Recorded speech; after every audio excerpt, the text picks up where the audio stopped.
Bagong season ng MMK aabangan sa 2026.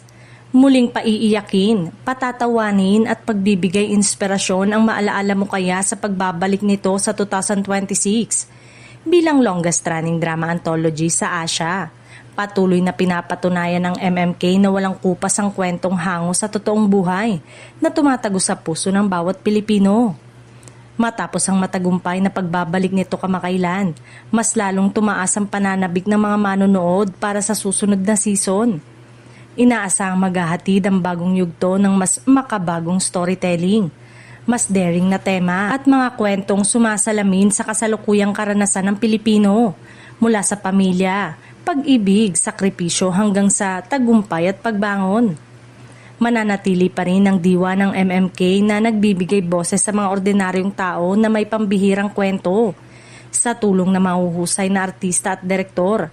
Bawat episode ay inaasahang magiging isang makapangyarihang paalala ng pag-asa, tibay ng loob at malasakit, mga mahalagang patuloy na pinahahalagahan ng mga manonood sa loob ng maraming dekada.